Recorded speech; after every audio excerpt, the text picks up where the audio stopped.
Hi. Welcome. Hi, Ria. Are you okay? And you come inside her? Film dimulai dengan suasana gedung kota yang sangat sepi dan hening. Terdengar prolog dari para reporter yang sedang membahas masalah pandemi. Saat itu, Filipina menjadi salah satu negara yang terkena dampak cukup besar. Bahkan ibu kota Manila sampai merencanakan lockdown total sebagai imbas dari keganasan sebuah virus. Scene pun lalu berpindah ke sebuah ruangan yang sangat bau. Semua penghuni di dalamnya sedang berkumpul sambil melakukan permainan. Kocaknya, seorang pria bernama Andrew perlu melihat tambahan agar bisa keluar lebih cepat. Ia pun mulai mengintip penghuni gedung di depannya yang sedang bermain juga. Pasangan yang diintip bernama Ria dan Edward. Sejak awal pandemi mereka memang sudah tinggal bersama. Bahkan sudah tahu kebiasaannya masing-masing. Edward bekerja sebagai web developer. Ia ngoding sambil chatan dengan wanita yang menghiburnya. Sedangkan Ria adalah perawat yang harus pergi pagi pulang malam untuk terus bekerja. Sebenarnya keuangan mereka cukup stabil dan aman. Tapi jika lockdown direalisasikan, maka akan sulit bagi keduanya untuk belanja bahan makanan. Singkat cerita, tukang bersih-bersih pun datang bersama anaknya. Kamar Ria dan Edward benar-benar berantakan, alat tusuk berserakan di mana-mana, bau pandan menyengat dari segala arah. Sambil bekerja, tukang bersih-bersih itu menceramai anaknya untuk tidak tergoda dengan laki-laki. Pandemi kali ini benar-benar menyengsarakan wanita. Mereka menjadi bahan eksploitasi secara berlebihan. Tak lama kemudian tukang AC gantian datang. Sudah seharian, AC apartemen itu ternyata rusak. Edward pun langsung pergi keluar untuk bayar GoFood. Ibu tukang bersih-bersih itu pun sudah pulang duluan. Dan berarti Ria dan tukang AC hanya berdua saja di dalam. Ria yang super aduhai itu membuat si tukang AC menjadi kehilangan akal. Barangnya pun mulai berdiri sampai akhirnya ia memutuskan untuk menggoda dan langsung mengajak Ria untuk melakukan pembobolan lahan. Namun ternyata itu hanyalah hayalan si tukang AC saja cuy. Di tempat lain, Andrew sedang memberikan arahan kepada anak buahnya. Ternyata mereka melakukan bisnis jual beli barang haram sekaligus menyediakan jasa wanita. Meskipun mempunyai banyak uang, parahnya si Andre tidak mau membayar penuh jasa kepada pacarnya. Pandemi ini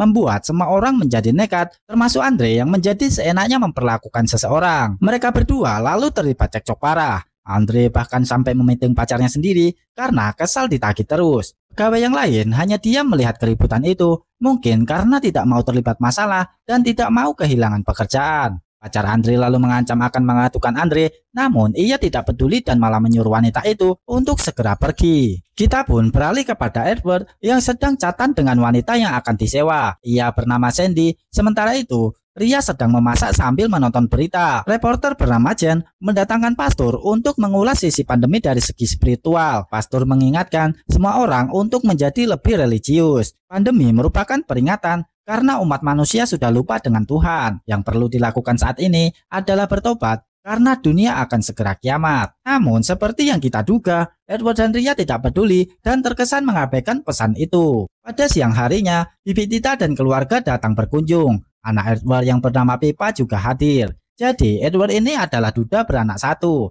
Istri pertamanya sudah meninggal, lalu dia menikah lagi dengan si Ria. Mereka lalu makan-makan sambil bercerita tentang kehidupan di tengah pandemi. Akses untuk mendapatkan bahan makanan benar-benar sulit dan keuangan pun semakin sempit karena pengeluaran meningkat sedangkan penghasilannya juga menurun. Kocaknya mereka masih saja membicarakan urusan ranjang. Padahal di sana ada anak kecil dan keluarganya cuy.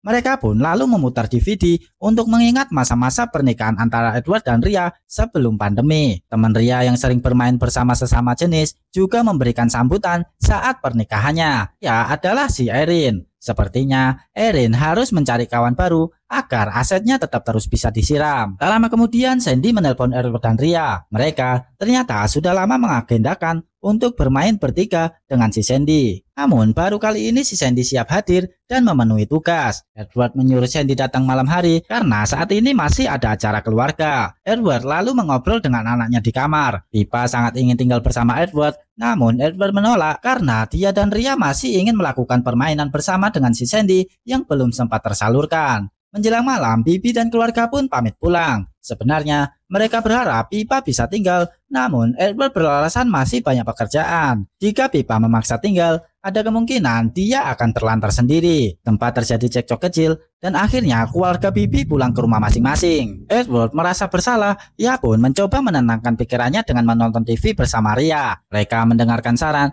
dari ahli tentang menjaga hubungan. Kocaknya orang-orang yang disebut ahli itu menyarankan untuk melakukan hubungan bertiga. Artinya, pasangan dibebaskan bermain bersama siapapun. Hal semacam ini memang marak dilakukan, apalagi saat pandemi ketika orang-orang merasa bosan. Hal inilah yang coba diwujudkan Edward dan Ria. Lalu mereka pun mendatangkan Sandy untuk diajak bermain bertiga. Sandy memberikan beberapa aturan agar kegiatan mereka berjalan lancar. Di antaranya, gosok gigi agar tidak bau mulut dan cukur bulu, mandi sampai bersih, dan memakai parfum. Ia mempersiapkan makan malam. Sementara Edward menyalakan lilin agar suasana menjadi romantis. Tak lama kemudian Sandy pun datang. Ia terlihat sangat cantik dan segar dan mereka mengobrol sambil makan untuk mengisi tenaga dulu. Agar tidak khawatir dengan penularan penyakit, mereka menunjukkan hasil medical check up. Setelah itu, mereka naik ke atas kasur dan langsung bermain dengan sangat barbar. Parahnya, di tengah kegiatan itu, pengaman Edward tak sengaja meletus di dalam Sandy. Sandy pun langsung panik karena Edward tidak memakai pengaman. Ria sangat marah, apalagi dia belum mencapai klimaks. Namun ia tetap berusaha menjadi penengah dan Sandy pun lalu bercerita bahwa ia sedang sedih. Namun itu bukan karena Edward, tapi karena pacarnya. Dan ternyata Sandy pernah hamil, namun pacarnya tidak mau bertanggung jawab. Ia malah menyuruh Sandy untuk menggugurkan kandungannya. Pria tersebut mengaku belum siap menikah dan menjadi ayah. Lalu ia pergi meninggalkan Sandy begitu saja. Mendengar cerita miris itu, Edward dan Ria menjadi simpati. Mereka mengantar Sandy ke parkiran untuk segera pulang. Saat naik lift, tiba-tiba Andre datang. Edward tahu bahwa Andre bukan penghuni apartemen, tapi Andre mengaku ingin menemui temannya. Obrolan di lift cukup nyambung. Edward tertarik kepada Andrew dan mengajaknya di kamar. Di rumah mereka kembali mengobrol panjang. Andre sempat bertanya tentang hubungan mereka dengan Sandy. Edward mengaku bahwa ia dan Ria sedang mencoba hal baru saat lockdown. Tatapan jahat Andre kepada Ria sangat jelas. Sepertinya ia tertarik untuk melakukan aksinya. Mereka bertiga larut dalam obrolan. Edward dan Ria lalu mengajak Andre bermain bertiga. Mereka kemudian ke kamar. Edward dan Ria memulai pemanasan, sementara Andre menonton sambil memanaskan dirinya. Namun Andre malah teringat masa lalunya yang sangat kelam. Ia pernah memergoki pacarnya bersama pria lain dan menghabisi mereka berdua dengan kejam. Andre lalu membokor Edward dengan alasan ingin bermain permainan seru.